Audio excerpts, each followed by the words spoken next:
की तरफ से नमस्कार। नमस्ते। शहीदों की चिताओं पर लगेंगे हर बरस मेले, वतन पर मिटने वालों का यही बाकी निशान होगा। वेलकम, मैं राइफलमैन वहीद अहमद 10 जगलई द्रास ब्रिगेड की ओर से आप सबका इस करगिल वार मेमोरियल में हार्दिक अभिनंदन करता हूँ। ये वार मेमोरियल यहाँ पर करगिल वार शहीदों की याद में नवंबर 2004 में बनाया गया था। इस वार मेमोरियल को यहाँ पर बनाने का मुख्य कारण ये था, एक तो करगिल युद्ध का बड़ा भाग द्रास सेक्टर में लड़ा गया था। इसके अलावा आप जिस स्थान पर खड़े हैं यहाँ से उन पहाड़ों की चंद एक ऊंची चोटियां दिखाई दे रही है, जिनके ऊपर पाकिस्तान आर्मी अपना कब्जा जमाए बैठे थे। इन दिखाई देने वाली चोटियों के नाम इस प्रकार से हैं। आपके सामने जो पहाड़ दिखाई दे रहा है, नाम तोलोलिंग। अगर आप अपना ध्यान थोड़ा बाएं बिल्कुल स्काई लाइन पर ले जाएंगे, जहाँ पर आपको 3 पिंपल दिखाई दे रहे हैं, नाम तोलोलिंग टॉप। तोलोलिंग टॉप से बाएं की ओर बढ़ता हुआ स्पद, अगर आप अपना ध्यान पूरा बाएं बिल्कुल स्काई लाइन पर ले जाएंगे, जहाँ पे आपको 2 ऊंची नोकीली चोटियां दिखाई दे रही है। हाँ। अब अपना ध्यान पूरा बाएं, लेकिन अभी स्टार्टिंग होने के कारण नहीं दिखाई देगी। स्काई लाइन के ऊपर 2 ऊंची नोकीली चोटियां हैं। दाहिने वाली सबसे ऊंची नोकीली चोटी जिसपे हल्का सा बर्फ गिरा हुआ है, नाम टाइगर हिल। टाइगर हिल से बाएं की ओर बढ़ता हुआ उस पर उसी लाइन में दूसरी नोकीली चोटी, नाम राइनो हॉर्न। टाइगर हिल और राइनो हॉर्न के बीच एक पोस्ट इस प्रकार से जो यहाँ से दिखाई नहीं देते, जैसे India Gate, helmet of Shivling post और रॉकी नोक। वापस राइनो हॉर्न से बाएं की ओर बढ़ता हुआ सुपर स्काई लाइन के ऊपर फॉर डिस्टेंस स्काई लाइन पर सबसे लास्ट उठा हुआ टॉप, जिसपे हल्का सा बर्फ गिरा हुआ, नाम 0.4875। 0.4875 को बत्रा टॉप के नाम से भी जाना जाता है, क्योंकि वहां पर ही दुश्मन के फायर से कैप्टन विक्रम बत्रा का शहादत हुआ। आप जिस रास्ते से आए हैं, ये NH1 के नाम से जाना जाता है, जो लेह और कारगिल को श्रीनगर के साथ जोड़ता है। घुसपैठ होने का मुख्य कारण ये था, शिमला समझौते के तहत भारत और पाकिस्तान का 1972 में एग्रीमेंट हुआ। क्योंकि दोनों देशों की सेना विंटर के दौरान LOC को छोड़कर कम बर्फीले इलाके में चले जाते थे, या सर्दी ज्यादा होने के कारण ये इलाका विश्व में दूसरे स्थान पर और एशिया में प्रथम स्थान पर 9 जनवरी 1995 में -60 डिग्री टेम्परेचर यहाँ का रिकॉर्ड किया गया।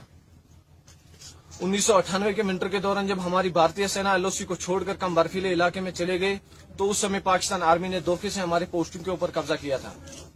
1999 में समर के दौरान जब हमारी भारतीय सेना दोबारा वापस LOC पर गया, तो देखा गया पाकिस्तान आर्मी के 3 इन्फेंट्री ब्रिगेड लगभग इन 400 ऊंची पहाड़ियों पर अपना कब्जा जमाए बैठे थे।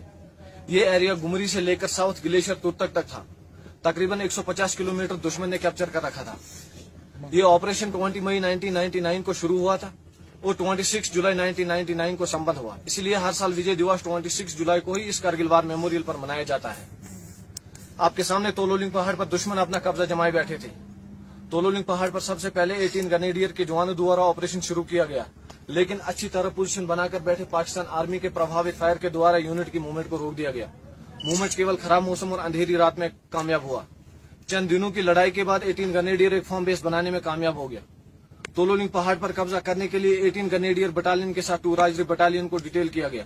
दोनों बटालियनों ने अच्छी प्लानिंग के साथ अलग अलग दिशाओं से हमला किया और 20 मई 1999 से लेकर 13 जून 1999 तक चले संघर्षपूर्ण ऑपरेशन के दौरान दुश्मन को मुंह तोड़ जवाब दिया और तोलोलिंग पहाड़ को फिर से अपने कब्जे में ले लिया।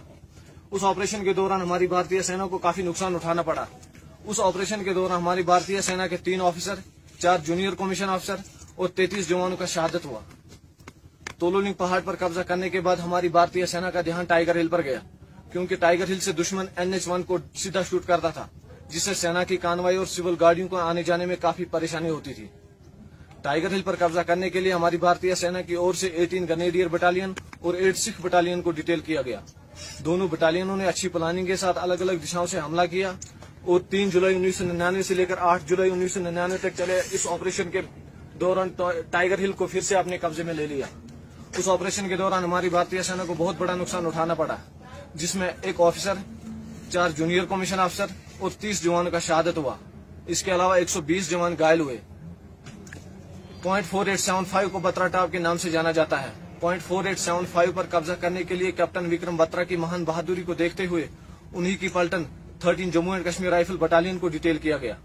0.4875 के दूसरे फीचर जैसे पिंपल 1, पिंपल 2 और वेलबैक पोस्ट पर कब्जा करने के लिए 17 जाट बटालियन को डिटेल किया गया और 2 विन बम पोस्ट पर कब्जा करने के लिए 2 नागा बटालियन को डिटेल किया गया। तीनों बटालियनों ने अच्छी प्लानिंग के साथ अलग अलग दिशाओं से हमला किया और 4 जुलाई 1999 से लेकर 10 जुलाई 1999 तक चले इस ऑपरेशन के दौरान इन पोस्टों पर कब्जा कर लिया। उस ऑपरेशन के दौरान हमारी भारतीय सेना को बहुत बड़ा नुकसान उठाना पड़ा, जिसमें उस ऑपरेशन के दौरान कैप्टन विक्रम बत्रा और कैप्टन अनुज नायर के साथ 59 जवानों का शहादत हुआ। कैप्टन विक्रम बत्रा और राइफलमैन संजय कुमार की महान बहादुरी को देखते हुए उन्हें परमवीर चक्र से नवाजा गया तथा कैप्टन अनुज नायर की बहादुरी को देखते हुए उन्हें महावीर चक्र से सम्मानित किया गया। जिन बटालियनों ने इस कारगिल युद्ध में हिस्सा लिया, जिन बटालियनों के ऑफिसर, जूनियर कमीशन ऑफिसर जवानों ने देश के खातिर युद्ध में शहादत प्राप्त किया, उन सभी के नाम इस वार मेमोरियल में दर्ज है। ये वार मेमोरियल कारगिल युद्ध का इतिहास गवाह है। आपके दाहिने हार्ट ऑफ रिमेम्बरेंस, जिसमें पाकिस्तान आर्मी का कुछ इक्विपमेंट, फोटोग्राफ्स और उन बटालियनों की हिस्ट्री लिखी है जिन्होंने इस युद्ध में हिस्सा लिया था। आपके बाएं 1965 से लेकर अब तक इस इलाके में शहीद होने वाले जवानों के नाम पे वीर भूमि तैयार किया गया है, इसे भी आप देख सकते हैं। आपके सामने नेशनल फ्लैग, पोल की हाइट 100 फीट और फ्लैग इसका 25 by 37 feet. Last year flag foundation के मेंबर मिस्टर नवीन जिनाल ने इसे 26 जुलाई पर गिफ्ट दिया। इन शहीदों की शहादत का कोई भी शब्द बयान नहीं कर सकता। हम इन्हें सलाम करते हैं, ये देश इन्हें सलाम करता है। तो अंत में मैं आप सबसे यही गुजारिश करना चाहूंगा, आओ झुककर सलाम करें उनको जिन्हें ये मुकाम हासिल होता है। कितने किस्मत वाले हैं वह लोग जिनका खून देश के काम आता है। जय हिंद, धन्यवाद। जय हिंद। Thank you.